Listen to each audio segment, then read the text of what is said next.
Hello, it's Willie from the Ozarks, and it's May the 28th, and we're ready for lesson 148 in A Course in Miracles Workbook for Students, which is under the section, review section, My Mind Holds Only What I Think with God. My mind holds only what I think with God. Now, from that place of realization and comfort and settledness, I want you to think about, what does your mind hold? If it only holds those thoughts which we share with God. My mind holds only what I think with God. Well, today we're going to be talking about, in lesson 148, the review, if I defend myself, I am attacked. And sickness is a defense against the truth. Yesterday, 147 was the reviews. I will not value what is valueless. Did you feel like you did value what was valuable? That'd be putting it the other way, the positive way. I will not value what is valueless is saying the same thing as I will value what is valuable. Well, what is valuable and what's valueless? Well, he says we already have stressed that there's but two, however many there appear to be. Two what?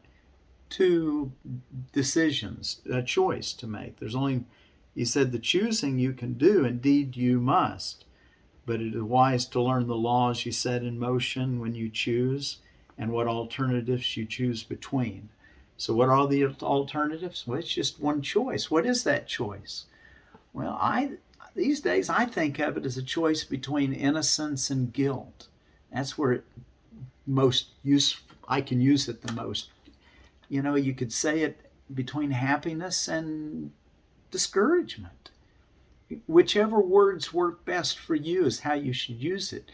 Between heaven and nothingness, the great nothingness, or hell.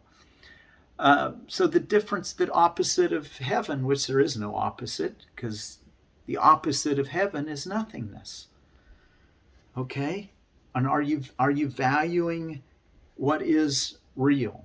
One's to be sought with everything, the other's not to be wanted in the least, no matter what form it may appear. It's not what you want. All right? And then the other lesson we studied yesterday was, or that we reviewed, was let me perceive forgiveness as it is. Did you get a reminder, a sense of that forgiveness is easy because it just is a recognition that what's not real has never been real and won't ever be real, regardless of what it appears to be doing in this present dream. All right, we can wake up from the dream. I liked one of the things he said here. When he said that is 134. Let me perceive forgiveness as it is. Down in paragraph 5. This is back in the review, but this is those who are forgiven from the view their sins are real are pitifully mocked and twice condemned. First by themselves for what they think they did, because they think it was real, so they condemn themselves, and then once again by those who pardon them. So if you are forgiving others from the view that their sins are real, then you're mocking them and yourself, because the way that you get beyond, the way you practice forgiveness naturally, and in which it's easy, is when you just say, I must be dreaming a dream that's not loving right now, and I need to not dwell on what my brother did, but think instead, would I condemn myself for doing this? Remember, we learned to do that, because that is yourself. Everyone you see is part of you, and you're dreaming what's occurring, and we can wake up from the dream of pain and death and sickness and hell by dreaming a new dream. And if we just determine that what I'm going to value as valuable. And that what I'm going to perceive is going to be love. And if I can't perceive that, I'm going to rely on forgiveness, which is recognizing that it's an illusion. What I thought my brother did to me is not occurring. All right, now for today, if I defend myself, I am attacked. And sickness is a defense against the truth. Of course, we're already assuming that we're settled into this overall concept that my mind holds only what I think with God. But from that supporting concept, we're gonna talk about some of these other concepts that we're going to learn to think in, that we're going to begin to communicate in. We're going to begin to see the world in anew. In fact, he said that we're born again. It was our Easter time just a few days ago with one of these very lessons. Which one was it? Do I need to go back? You can find it yourself. It was in today's, actually. If I defend myself, I am attacked. Because in that, we recognize that it says there in that lesson, for this is Easter time in your salvation. And you rise again from what was seeming death and hopelessness. So we're going to recognize that we don't need to defend ourselves. And remember, and we're going to talk about that in a moment. So let's wait here on that. And the other one we're going to discuss is sickness as a defense against the truth. We're going to start talking about this idea that sickness is a defense against truth. What does sickness do? It makes us seem vulnerable, which is opposite of our invulnerability in love or in our trueness, who we really are. Only the body can be sick and die, and it's not even us. Okay, just like this shirt's not me. All right, I use it. When its usefulness is over, I wouldn't want to keep it any longer. Okay, it gets recycled. All right, now let's go. So I do want to go back and look at our next reading in chapter 1 in the text. And then we're going to come back and look a little closer at today's lesson.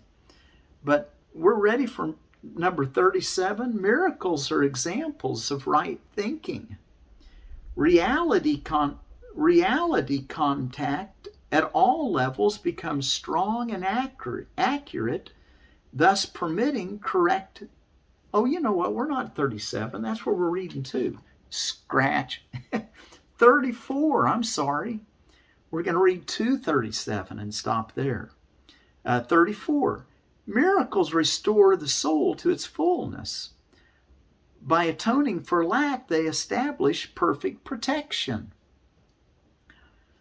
The strength of the soul leaves no room for intrusions.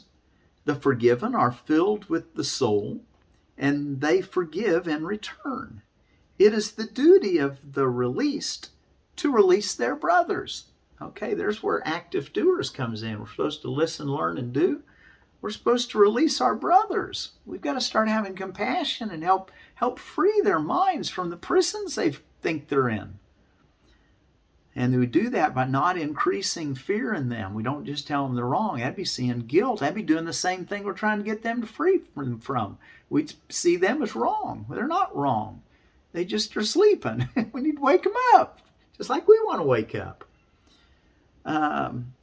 And some might even say that if you see someone is awake or sleeping, you're asleep.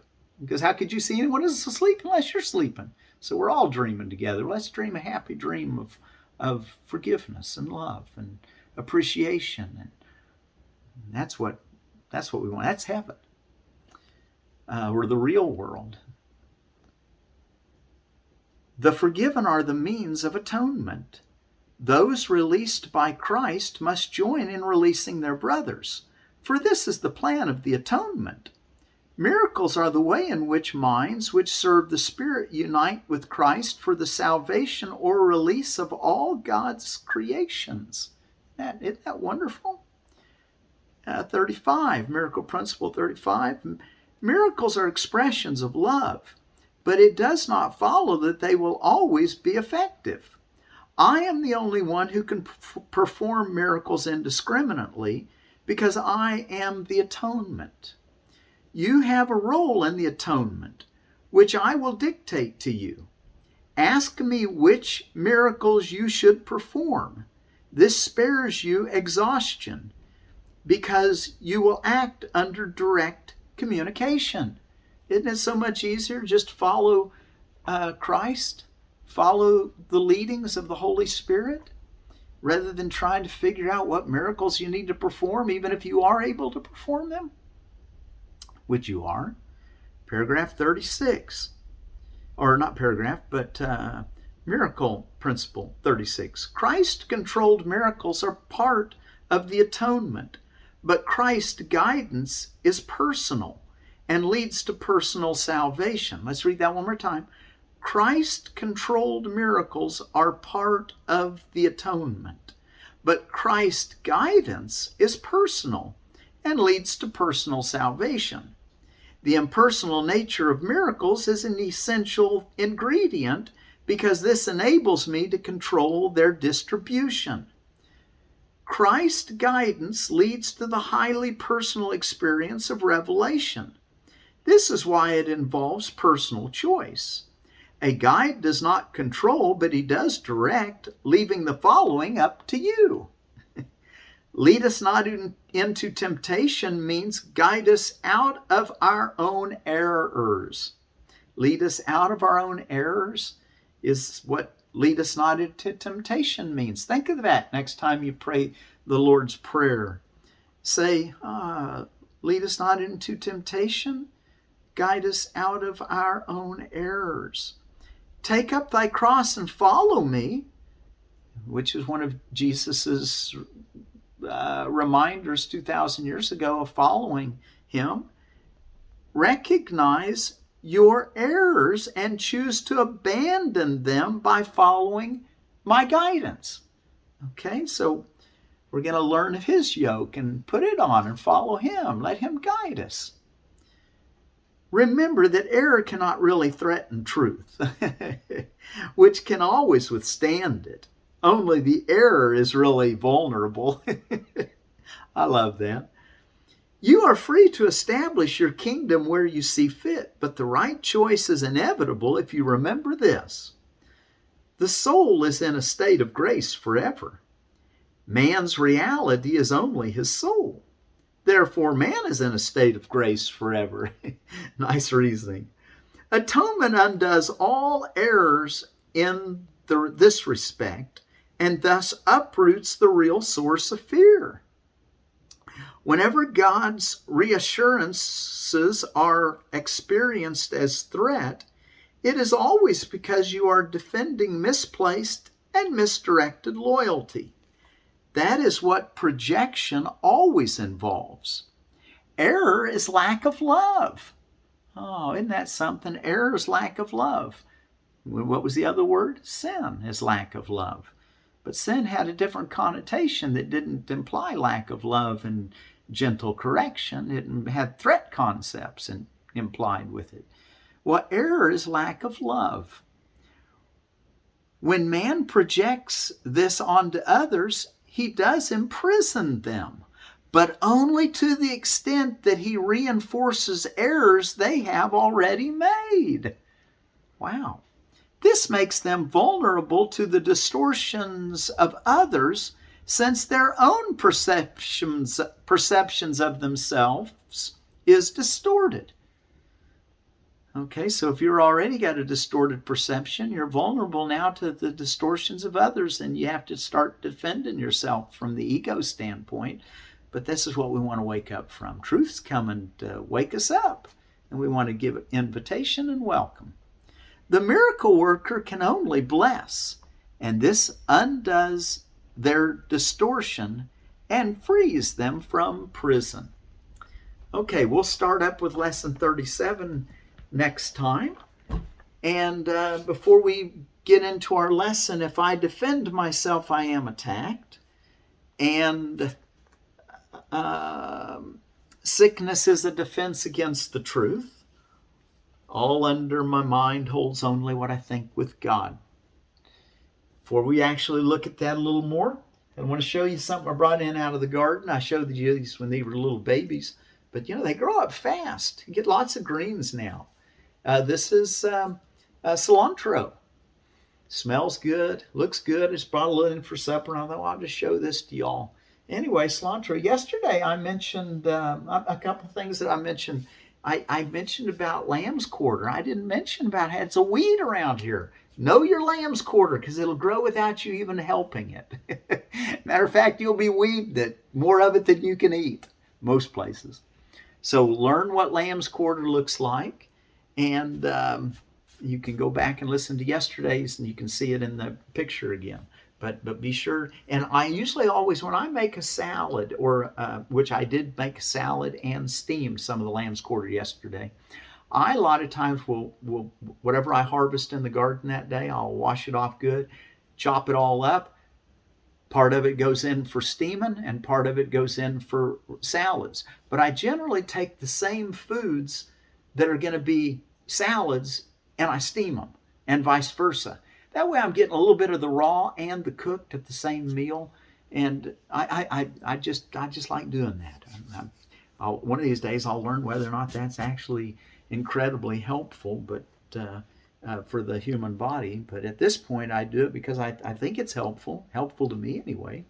And okay, lesson one. So cilantro, lots of things coming green in the garden right now. It seemed like I said something else yesterday I wanted to oh yeah, I said that the lamb's quarter, but before lamb's quarter there's dandelions, and of course dandelions are still edible right now, but all those are edible greens that are probably growing without you even making any effort to do anything. So learn them and give them nice little habitats, and learn what they need and give it to them so that they can even proliferate. You got lots and lots of greens throughout the winter and early spring.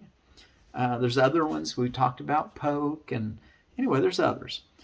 Yesterday I mentioned that Jesus said that we are the body of Christ, and really what I meant was the Spirit of Jesus in the New Testament. It was actually probably the author of most of the New Testament was Paul, and he was actually the one who would probably be credited for using that concept. But anyway, I just wanted to kind of clear that up, that I don't think Jesus actually said it, but I know that's, he was recognizing in the communion that we're supposed to take his body and his blood, that we're one family, we're all interconnected. All right. The body of Christ. That's what I was trying to emphasize. Okay, let's take away here. I told you I was trying to get done in a timely fashion, and let's just quickly look at a couple things under my mind holds only what I think with God. If I defend myself, I am attacked. Sickness is a defense against the truth. Who would defend him? Now, when I look at back in lesson 135, if I defend myself, I am attacked. Who would defend himself unless he thought he was attacked, that the attack is real, and that his own defense can save himself? And herein lies the folly of defense. It gives illusions full reality and then attempts to handle them as real. It adds illusions to illusions, thus making correction doubly difficult. And it is this you do when you attempt to plan the future, activate the past, or organize the present as you wish. You operate from the belief you must protect yourself from what is happening because it must contain what threatens you. A sense of threat is an acknowledgement of an inherent weakness, a belief that there is danger which has power to call on you to make appropriate defense. The world is based on this insane belief and all its structures, all its thoughts and doubts, its penalties and heavy armaments, its legal definitions and its codes, its ethics and its leaders, its gods.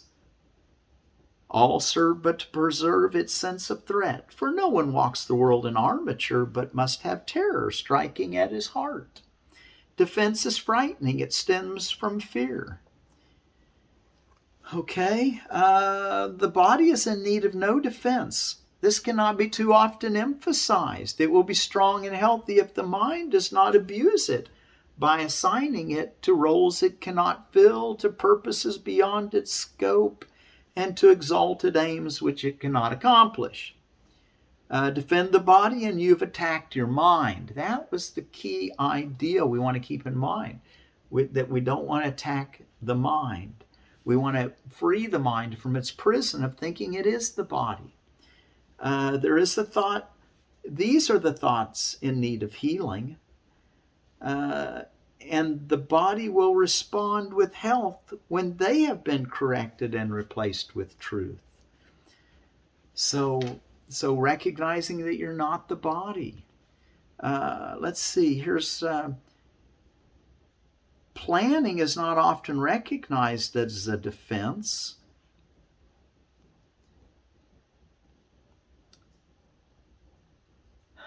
Planning. The mind engaged in planning for itself is occupied in setting up control of future happenings. It does not think it will be provided unless it makes its own provisions. So planning, it talked about as a defense against the truth. What could you not accept if you but knew that everything that happens, all events past, present, and to come, are gently planned by one whose only purpose is your good? And that's just so beautiful. I'm almost thinking that we might ought to stop there because we're getting so long. But that's the main idea there. In sickness is a defense against the truth. Keep in mind that no one can heal unless he understands what purpose sickness seems to serve. Defenses it talks about in this section, sickness is a defense against the truth. They seem to be unconscious, but because of the rapidity with which you choose to use them. In that second, even less, in which the choice is made, you recognize exactly what you would attempt to do, and then proceed to think that it is done. Who but yourself evaluates a threat, decides escape is necessary, and sets up a series of defenses to reduce the threat that has been judged as real? All this cannot be done unconsciously, but afterwards your plan requires that you must forget you made it. So it seems to be external to your own intent, a happening beyond your state of mind, an outcome with real effects on you instead of one affected by yourself. It is this quick forgetting of the part you play in making your, in quotes, reality, which makes defenses seem to be beyond your own control. Okay, that's what sickness does. Sickness is a decision. It is not a thing that happens to you quite unsought, which makes you weak and brings you suffering. It's a choice you make, a plan you lay when for an instant truth arises in your own deluded mind, and all your world appears to totter and prepare to fall. Now are you sick, that truth may go away and threaten your establishments no more? How do you think that sickness can succeed in shielding you from truth? Because it proves the body is not separate from you, and so you must be separate from the truth. The truth is you can't be sick, but if you're sick, your body's hijacked you, or your mind has hijacked you, used the body to get sick to prove that the illusion is true rather than the truth is true. So it is the facts that demonstrates, okay, what is it? Truth merely wants to give you happiness, for such its purpose is. Perhaps it sighs a little when you throw away its gifts, and yet it knows with perfect certainty that what God wills for you must be received. It is this fact which demonstrates that time is an illusion. Now is the body healed because the source of sickness has been open to relief. What is the source of sickness? The mind. And you will recognize you practice well by this. The body should not feel at all. If you've been successful, there will be no sense of feeling ill or feeling well, of pain or pleasure.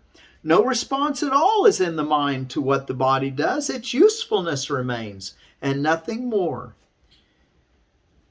Oh, let's see. You know what? Let's call that good for maybe a refresher, a remembrance of, if I defend myself, I am attacked. And sickness is a defense against the truth. So until tomorrow, my mind holds only what I think with God. If I defend myself, I am attacked. Sickness is a defense against the truth.